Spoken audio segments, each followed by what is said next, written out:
Well guys, it took a little longer than usual, but it finally happened. Pokemon Legends ZA has been fully leaked online, and people have been looking through the game files and data mining everything, and now we pretty much know this game inside and out. Now for me, the game was pretty much put online yesterday in the morning, and then all throughout the day and last night, people just kept data mining through it and digging through the files and making all the discoveries, and lots of information and crazy stuff was being posted, so I waited a little bit so that I could compile all of the information together and then make this video for you guys where we're just gonna have everything compiled together in this one big video where I'm gonna go over all of the discoveries and the leaked information. And so there are going to be spoilers in here for information that hasn't been officially revealed, but I'm not going to be talking about anything that has to do with the story or the main adventure, as I haven't looked into any of that myself, and I still want that to be a surprise for when I play the game.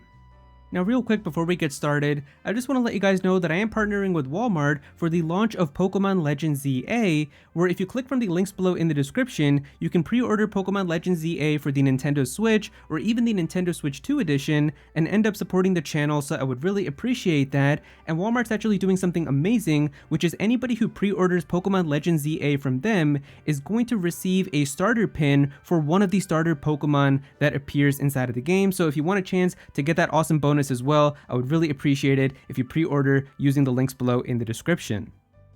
Alright, but getting into the information, the first thing that I'm sure all of you are wondering about are the brand new Mega Evolutions, and so pretty much if you were following the rumors about all of the Pokemon that were going to be getting Megas and the leaks that we were getting, all of that looks like it turned out to be true, and so we do have the images and exactly what these brand new Mega Pokemon are going to look like, but I can't really show it to you inside of this video because Nintendo does go after YouTubers and people who show like images of Pokemon that haven't been officially announced yet, and I don't want this video to get struck, so instead I'm just going to have them in my Discord. We have a Pokemon Leaks channel, so you can definitely join my Discord from the link below in the description, and if you go into the Pokemon Leaks channel and scroll through, you'll see all of the images of the new Megas and all of that, so you can definitely check it out there. This next thing though I can actually show you because this was actually posted I think by the Pokemon company in like a Japanese video, but we actually have an image here of Time Skip Valerie, and so Valerie was of course one of the gym leaders from Pokemon X and Y, and we can see here that she's got like a really cool time skip design where she's wearing kind of goth clothing. It's like all black. I actually really like her design. I think it looks better than the one that was in Pokemon X and Y, so that's actually pretty cool.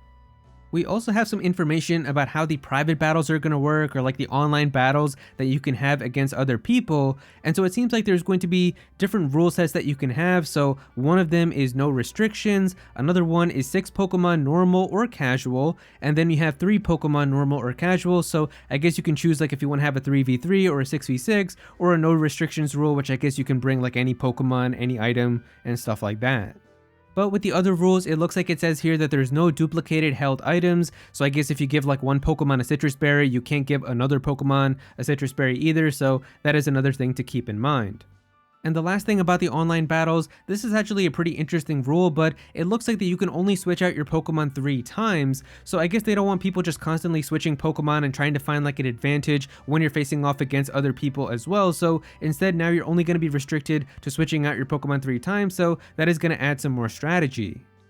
We now also have 100% definitive proof now that there is going to be the shiny sound returning from Pokemon Legends Arceus, so if you really liked how you were able to just hear when a shiny Pokemon was nearby, it seems like it is going to be just like that again, so I'm actually very happy for this. I ended up finding a lot of shiny Pokemon through Legends Arceus, just exploring and stuff, because I wasn't really hunting a shiny, but I just heard the sound and ended up finding a Pokemon that way, so I'm very happy that that is going to be back. I was actually kind of sad that they removed that in Scarlet and Violet.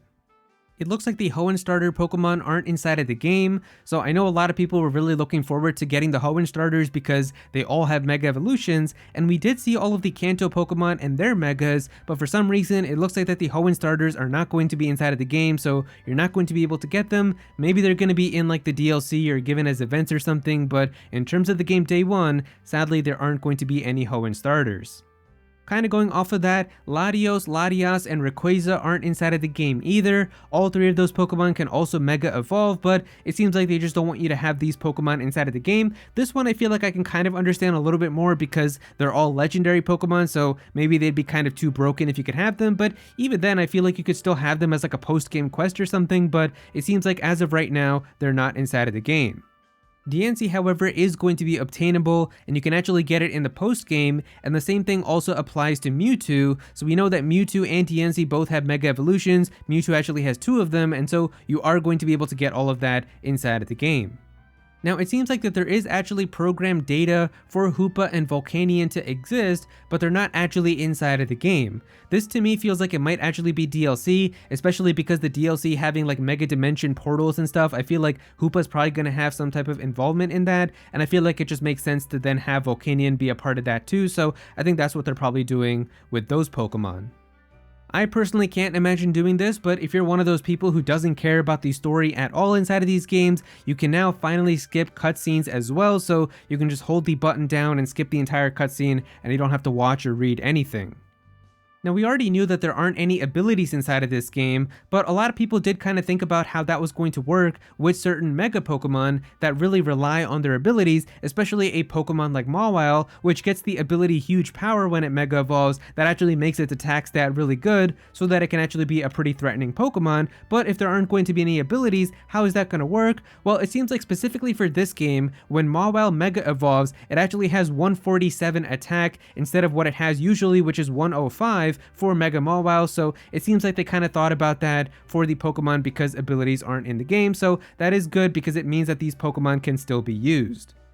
Now, for the longest time, when it came to character customization, the guy would have like 10 options and then the girl would have like a million, but for the first time, inside of this game, you can actually have any trainer wear any of the clothing options, so it doesn't matter what gender you pick at the start of the game, anybody can wear any clothing, so now you have access to pretty much putting on anything.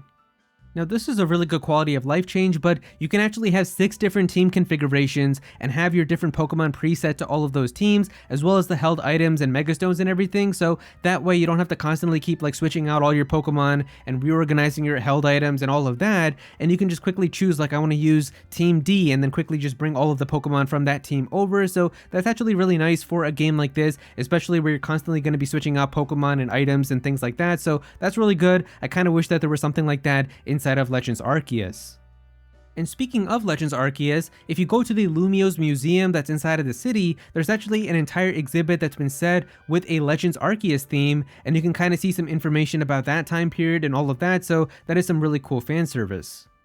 Now, this isn't really like a story spoiler, and I don't even know where this information exactly comes from, but it seems like that there is dialogue that mentions that Professor Sycamore and Trevor are away in some region doing research, so that explains why they aren't inside of this game. So if you were wondering where Professor Sycamore is, it seems like he is doing research alongside Trevor, so that's actually pretty cool because Trevor was like the friend who was like really into like the Pokedex and researching and stuff when you played Pokemon X and Y, so it seems like he's kind of now an assistant with Professor Sycamore.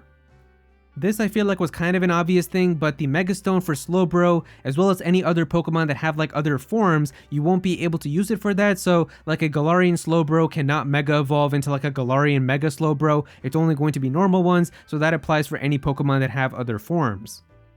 Now, this one's kind of controversial, and I'm not really a big fan of it, but it seems like the autosave feature is going to be forced on at all times, and you can't actually turn it off in the settings or options. So this actually kind of sucks because it really feels like now that the Pokemon Company and Game Freak are really kind of like forcing a certain way to play Pokemon games and just taking away options that we used to have. Like even in Scarlet and Violet, they took away the option to change it from set and switch, where like whenever you were doing a trainer battle, if the trainer would send in a Pokemon, it would give you the option. Like it would say like, trainer is about to send in Rhyhorn, would you like to switch out your Pokemon? And the default would always give you like the option to switch, so like you could switch out your fire type and then send in a water type and make it easy, but I would always go into settings and turn that off at the start of every Pokemon game. But Scarlet and Violet like removed that feature completely, and now it seems like you can't even do that with the autosave, and the autosave is going to be forced on at all times too. It kind of sucks. I've liked having the options more, and I feel like it just added more customizability, so I'm not really a big fan of it. I know some people like shiny hunters might not really like this, especially like if you want to save at a certain spot and stuff, but it seems like now the game is just constantly going to be auto-saving and there's really nothing you can do about it. Now this is actually really cool, but it looks like a YouTuber by the name of Insane in the Rain got to work on music for Legend ZA, and so this is cool because this person actually uploads like remixed music on YouTube and stuff with Pokemon, and the fact that they actually had the opportunity to work on official music for an actual Pokemon game, that is really cool because you don't really see anything like that with Pokemon in the past where they reach out to fans or anything, so I actually really kind of wonder how that happened and if they'll even talk about it in the future, because that is a really cool thing because we've seen like Toby Fox make Pokemon music and stuff, but never really something with a fan. Now when it comes to the side quests, it looks like that there's going to be a total of 121 side quests, and some of them even give pretty good rewards, like the Kalos starters. So if you do want to get like Chespin, Fennekin, and Froakie, that is going to be one method. I do think that they're also available in the wild too, so you're going to have that as an option too, but yeah, it seems like the side quests are going to give you some pretty nice rewards. And speaking of the side quests, it looks like that there's also going to be a Shiny Mareep side quest where everyone who does it is going to get a free Shiny Mareep. So it seems like that they're kind of making this a tradition because even in Legends Arceus there was a Shiny Ponyta side quest where everybody got one, so maybe now every Legends game is just going to give you one free Shiny. When it comes to the Kanto starters, it looks like that you're going to be getting those Pokemon through side quests from Mabel, so if you do like Mabel's research side quest, it seems like one of the rewards is going to be unlocking all of the Kanto starters. Now we've already known about the Rogue Mega Pokemon and how they're going to have like a boss fight, but after the DATAMINE we know for a fact that there's going to be 16 of them in total, so there's really going to be like 16 major boss fights throughout the game. And it looks like you're also going to be able to rematch all of these Rogue Mega Pokemon in terms of their boss fights too, and there's even going to be like a time trial mode that's going to be unlocked where it's going to keep track of how fast you beat them, so you can try to see if you can beat them faster and faster. Now when it comes to the wild zones, it looks like that there's going to be 20 total wild zones inside of the game, and some of them are going to be unlocked inside of the post game, but yeah, it seems like there's going to be 20 different like areas throughout the city in terms of these wild zones for you to explore and catch Pokemon. It looks like that Zygarde can only Mega Evolve when it's inside of its complete form, so you first have to get Zygarde into like that ultimate form that it has already, and then that's the form that you can have to get its Mega Evolution. Now when Zygarde does evolve, you're going to have a new move called Nihil Light, which unleashes a powerful light that defies all laws of nature, striking even fairy types because it's a dragon type attack, and it's going to ignore stat changes while affecting all of its targets. And so it says here that when you Mega Evolve, your core Enforcer move that you have on like the Zygarde complete form, that's what's going to change now to have this new Nihil Light attack.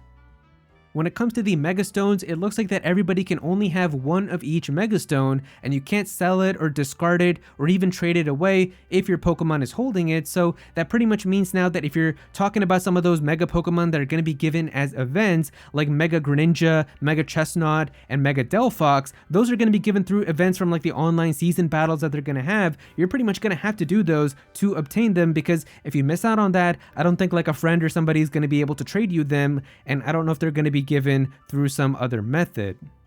And finally, the last thing that we have isn't really anything too crazy, but it seems like after you beat the game, the title screen is going to change color. So I think it's a black screen from the one that you have at default when you start the game, but I guess it's going to have like a different color, maybe like green or something, once you actually beat everything and have seen the credits.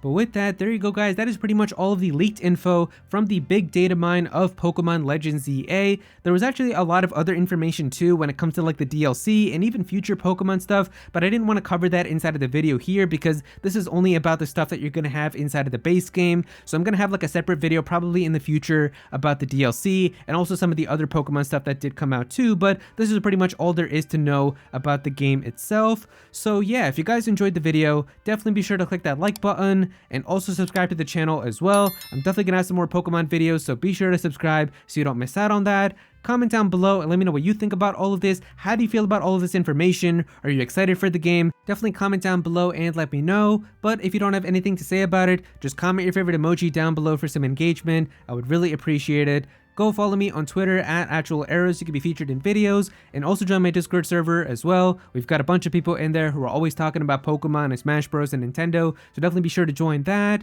But yeah, that's pretty much it. Thank you so much for watching.